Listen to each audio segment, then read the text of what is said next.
Dear students of batch 19, Assalamu alaikum. Dear students, hope all of you are fine and you have been passing a very tight schedule with your academic studies. Today, I will conduct a review session on management information systems, especially on the lectures that I delivered to you earlier. And I think that in today's review session, I will I'll talk about the keynotes of the previous lectures that will help you to clarify your concept greatly. Okay, let's start. Firstly, information. The students can remember what is information. Information means processed, organized, and meaningful data based on which a decision can be taken in order to solve a particular problem.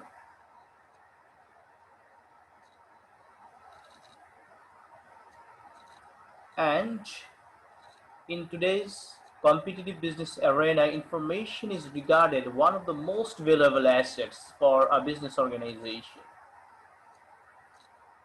And information obviously indicates quality information, which means information must be accurate or error-free.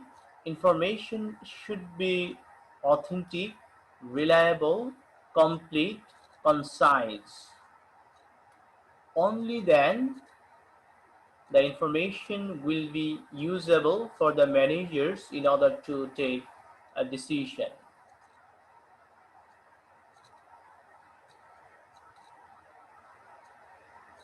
Now, I would like to talk about information systems. Information systems is an organized combination of people, hardware, software, communication networks, data resources, policies and procedures that stores, retrieves, disseminates information in an organization. And information systems greatly help business managers of different departments across the organization by providing information based on which managers take timely, accurate decision in order to achieve organizational objectives. Next, fundamental roles of information systems in business. Uh, In today's competitive business arena, information systems play a vital role for every business organization because information system or information technology has become a vital, inevitable ingredient, tools, or mechanism in order to survive in this competitive business arena. And especially information systems plays three fundamental roles of a business organization. Firstly, information systems support business processes and its operation in an organization. Moreover, information systems helps managers by providing quality information so that managers can take timely, reliable, and proper decision in order to achieve its objectives. And it is information systems which collect data from various sources, including primary sources and secondary sources. After organizing the data, it becomes information. and information is meaningful and usable. And I have told you earlier that information is massively used by managers of various departments in an organization, especially in case of taking decision. The third role of information system in a business organization is that information systems helps a business organization to achieve competitive advantages. Can you remember what is competitive advantages? Competitive advantage refers to those advantages that a business organization, that a company enjoys over its competitors. And undoubtedly, information systems help a business organization to achieve competitive advantages. If we talk about e-commerce, if you talk about enterprise resource planning, supply chain management systems, if you talk about customer relationship management systems, if you talk about supply chain management systems, all are the examples of information systems. And these information systems intensively helps business organization to achieve competitive advantages over the competitors. Now, Porter's competitive forces model or five forces model, Michael E. Porter has developed competitive forces model or five forces model. And in today's business arena, the Porter's competitive forces model has been used intensively in business organizations actually. Okay, dear students, can you remember the Porter's five forces model?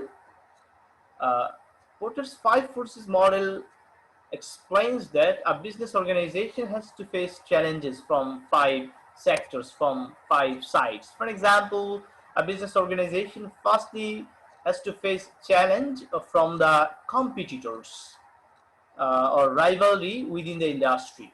I mean, from the very beginning, a business organization has to compete with the competitors who are offering the same product in the same industry. Secondly, a business organization has to face challenges from new entrants into the market. When an industry becomes lucrative, so many parties, so many companies, they become highly interested in investing capital or resources in that sector. And when new entrants enter into the industry, then market becomes much more competitive, and some customers, they may switch from the existing company to the new one.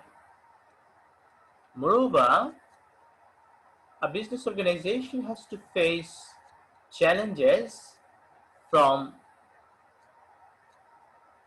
threat of substitute product.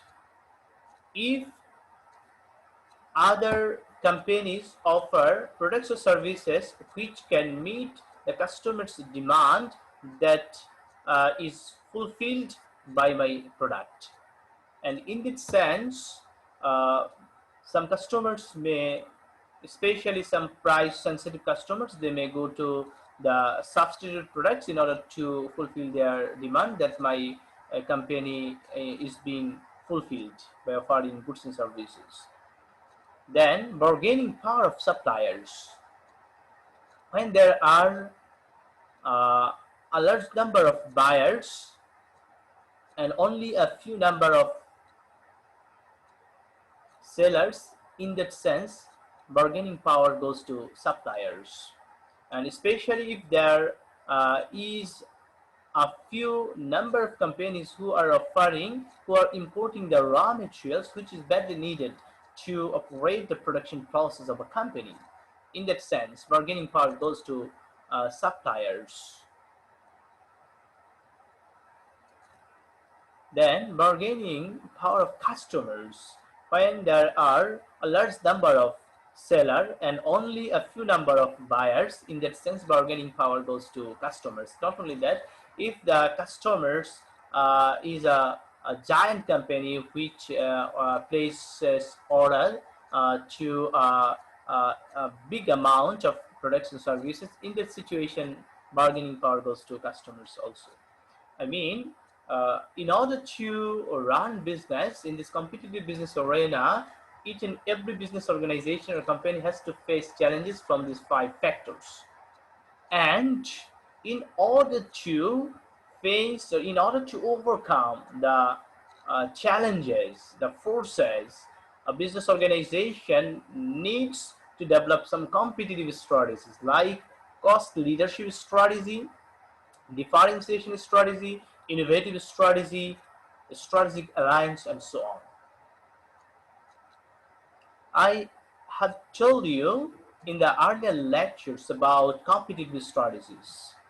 And in order to make you remember, in order to make you clear concept, in order to make you interested in your study, I am repeating once again, cost leadership strategy. Cost leadership strategy is a strategy by which a company sells a product at lower costs than the competitors.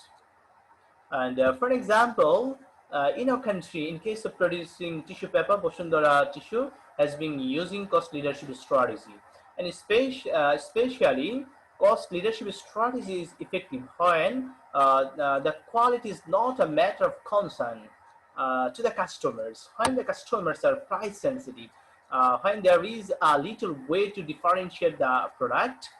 In that case, cost leadership strategy is much more effective, I think. Then differentiation strategy.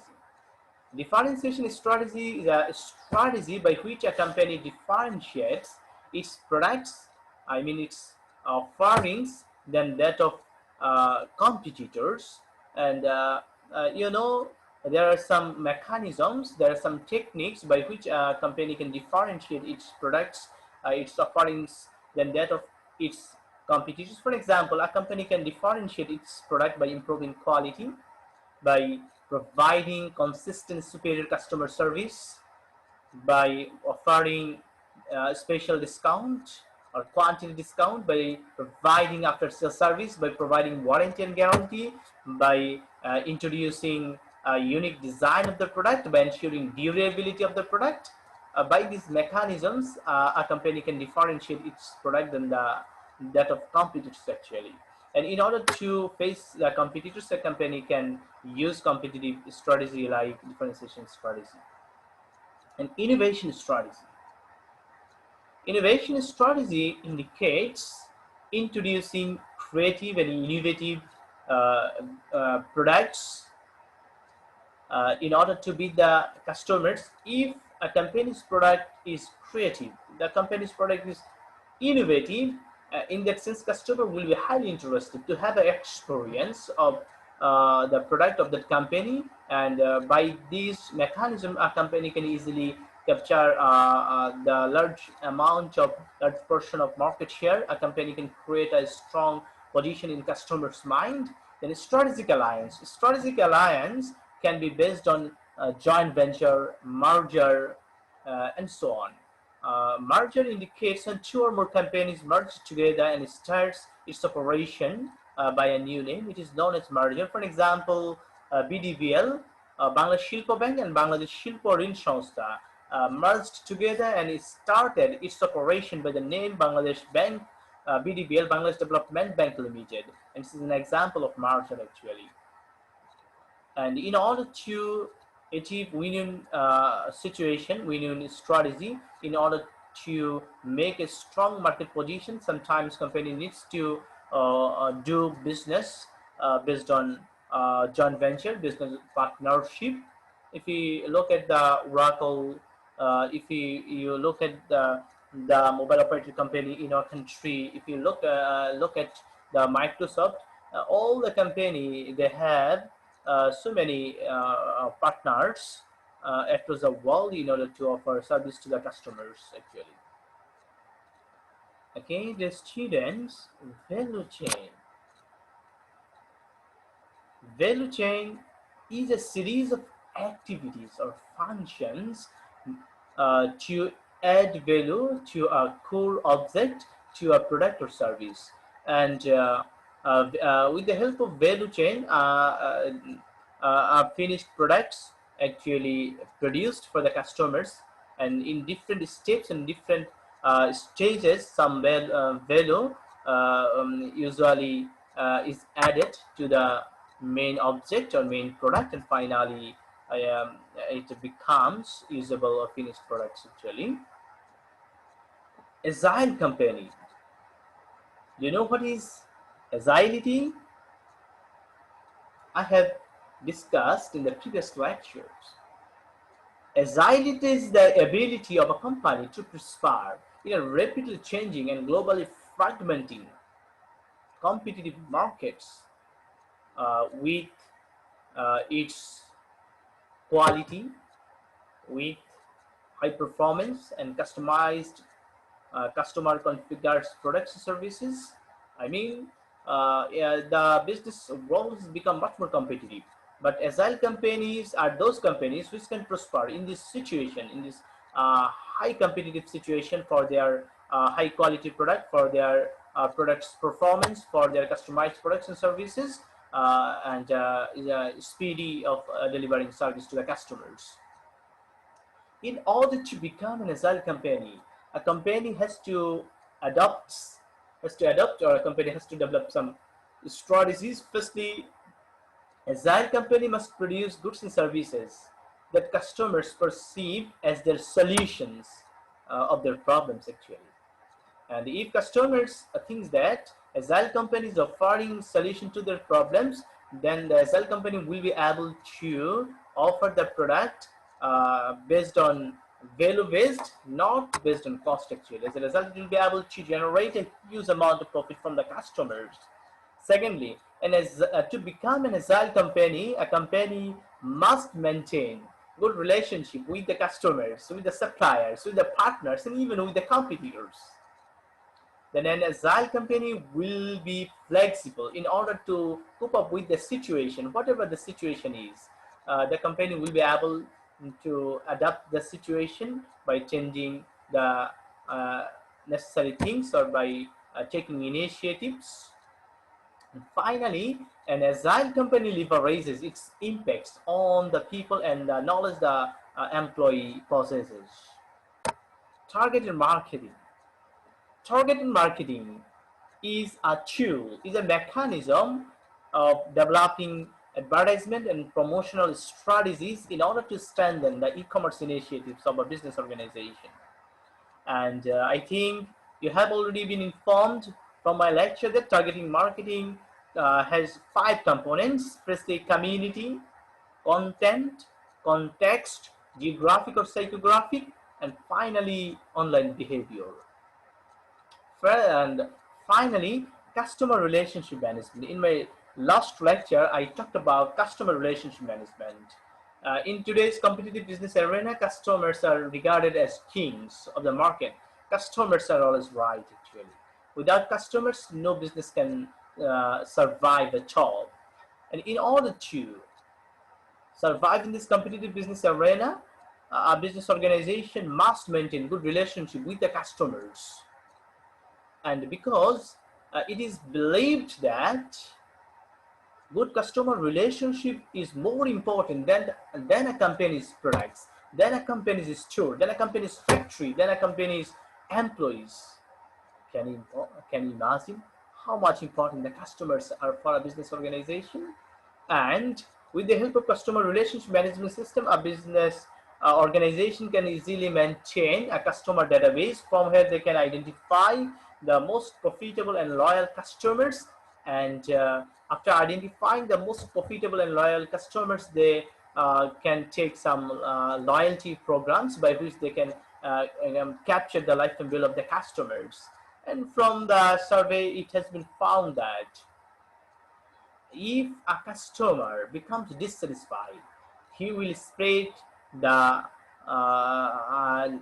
bitter experience to 8 to 10 people. As a result, the company will lose customers and their reputation. Moreover, if a company can maintain a good relationship with their customers, sometimes if customers become dissatisfied after having a bitter experience that has been occurred unintentionally from the employees of an organization. And after placing complaint by the customers, if the business organization deals the problem very seriously with sincerity and give the best solution to the customers, then customers will become highly satisfied. And from one survey, it has been found that in spite of having bitter experience from the first dealings, if the organization deals with the customers who has bitter experience in their first in his or her first dealings, then if the organization give a proper solution and this is a matter very seriously, in that situation 70% customers will do business with the company once again. Dear students, today I have discussed some keynotes from the previous lectures, and if you have any sort of confusion, any sort of hesitation about any topic from my previous lectures, I will request you, I will instruct you without any sort of hesitation, without any sort of delay. Please knock me and I will try my level best to give you a proper solution of your questions. Okay, dear students, Allah Hafiz. Best of luck. Thank you so much.